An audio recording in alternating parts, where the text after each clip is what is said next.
After World War II, it seemed that humanity understood something, and nothing like this would ever happen again. Humanity has understood nothing. Religious, tribal, national wars continue. The world continues to be in a sea of blood. The world can be better if there's love, tolerance, and humility. Irina Sendler.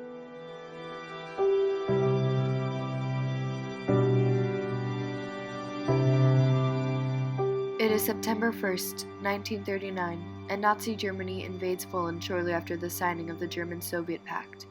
Soon after, Poland's army was defeated by Germany, which included numerous attacks.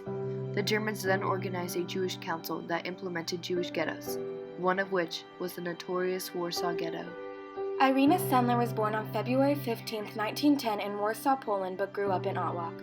Her father was a physician and bravely treated the deadly disease typhus, then died in 1917 after contracting the disease himself.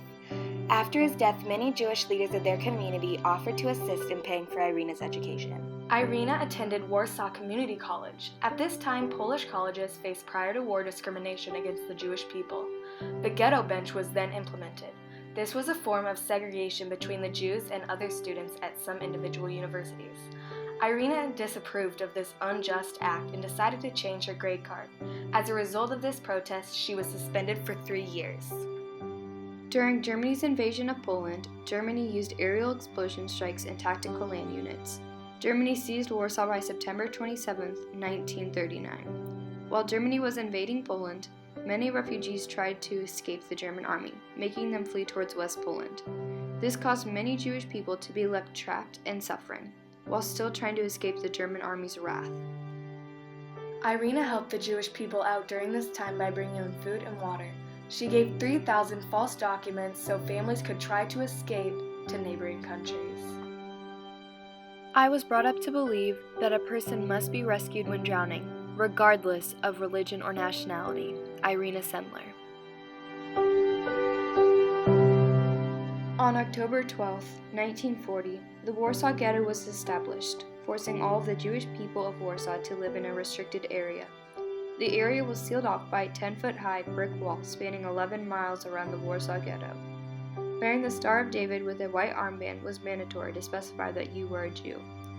Food in the ghetto was scarce, and by 1941, an average Jewish citizen would eat around 1,000 calories a day, causing starvation to break out amongst the city.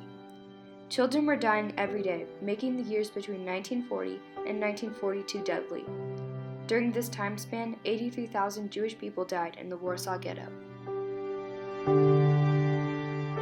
Irina could no longer help all of the segregated Jews, so she had to do the next objective: save the Jewish orphans. She joined an organization called Zagoda, the Polish Council to Aid Jews. The underground organization's main purpose was to assist in finding safe homes for the Jews. If found helping the Jewish people, death penalty was the punishment. Even knowing the consequences, Irina knew this was the path she was choosing. Fear makes you weak. Anger makes you strong. Irina Sendler. Irina used her senior title at the Social Welfare Department to travel through the interior of the Warsaw Ghetto. She told guards that she was looking for signs of typhus. She also made a team of 25 affiliates to help her with the process. As Irina said, this was a team effort. She is the only person still alive of that rescuing group, but she wants everyone to know that while she was coordinating the efforts, they were about 20 to 25 people. She did not do it alone. She became the head of the children's divisions. She used the ambulances to hide the children and concealing them under blankets and other small boxes. Her code name in the ghetto was Jolanta. She sometimes had a dog with her whose barks would try to drown out the screams of the children who faced separation. Also, this method was to try to distract the guards as she drove along the streets of the ghetto. Once out of the ghetto, she got to work. She kept most of the children in orphanage or Christian monasteries until the war ceased. She gave them fake identities, usually under Christian names. Inside the walls of the Warsaw Ghetto, life was close to unbearable. Disease was a widespread because of overcrowding. One apartment had several families accompanying it, and garbage and waste was spread throughout the streets. Death was often, and many orphans were left, having to take care of their siblings, and most became homeless. When winter came, many bodies froze from the harsh climate. Smuggling items was also popular in the ghetto for survival. When delivering the children to their temporary homes, the code phrase was "I have clothing for the convent." They often told the children that they would return to their parents after the war, but the death rate for adults was 6 million. The documents gave the children false identities, and the signatures were forged. Only Irina had the real identities of the children. She hid them meticulously in her neighbor's backyard under an apple tree in a jar. There were around 2,500 children's names in the jar. One of the saved children from 1942 spoke up, saying, Mrs. Sendler saved not only us, but also our children and grandchildren and the generations to come. Elżbieta Fikowska.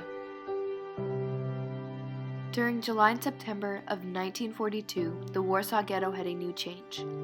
SS units documented that 300,000 Jews were deported to various concentration camps, including Treblinka II. These were extermination camps where they were put to death. SS officers used force and violence against the Jews. Select Jews that resisted were shot on spot, and they tortured those who were too slow. After 1942, several operations in the ghetto occurred, where they searched and raided apartments. They killed most Jews they found during these operations. The Warsaw Ghetto Uprising of 1943 was one of the most well-known Jewish uprisings. Word got to the ghetto that a mass killing was approaching. The surviving Jews in the ghetto made a resistance. They planned to attack, and they smuggled a small amount of weaponry for the attack. They fired at German troops while they came to take a group for deportation. The small attack lasted a few days, then the troops gave up. This was a very influential event that inspired other Jewish people to take a stand against Germany. Risk of being caught by the Gestapo was not prison, but death. Death for the entire family. Irina was forced into hiding until the war ended, even missing her mother's funeral. On October 20th, 1943, the police of Nazi Germany called the Gestapo arrested Irina. They escorted her to the Pawiak prison where she received violent punishment and torture for her acts. The guards used sticks and clubs to beat her, causing her to have numerous breaks over the 3 months in her legs and arms. The Zagota leaders were not aware of where or what was happening to her. She bribed a guard to let her out and mark her as executed. I still carry the marks on my body of what those German supermen did to me then. I was sentenced to death. Irina Sendler. To save one Jewish child, 10 Poles and 2 Jews had to risk death. To betray that same child and the family that hid him required one informer, or worse still, one blackmailer. Irina Sendler. Hitler was concealed in his bunker while Russia was closing in on overtaking German defenses. On April 30th, 1945, Adolf Hitler and his wife Eva committed suicide in his bunker in Berlin. Shortly after, Germany surrendered to the Allied forces. After the war ended, Irina was able slowly to regain her identity, but struggled financially. Her occupation was still in social work, and she continued to aid those in need. In 1948, she participated in the Parade of Warsaw, but still didn't come fully from behind the shadows. Every child saved with my help and the help of all the wonderful secret messengers who today are no longer living is just a justification of my existence on this earth, and not a title to glory. Irina Sendler. In 1965, Irina was recognized as a righteous Gentile by Yad Vashem, located in the Holocaust Martyrs and Heroes. In 1995, she told newspapers that she still had grief to this day about the Jewish families and the children she tried to help. As Irina grew elderly, she stayed at Warsaw Nursing Home and was cared for by Elżbieta Fikowska, who they later discovered was one of the children Irina saved. Also, Irina received Order of the White Eagle, which she was recognized for great honor and bravery. In 2003, she won the Jan Krarsky Award for her courage. She also was nominated for a Nobel Peace Prize in 2007. Irina Sendler died at age 98 on May 12, 2008, with great honor and respect for her efforts in taking a stand against the unjust events in Poland. Heroes do extraordinary things. What I did was not an extraordinary thing. It was normal. Irina Sendler.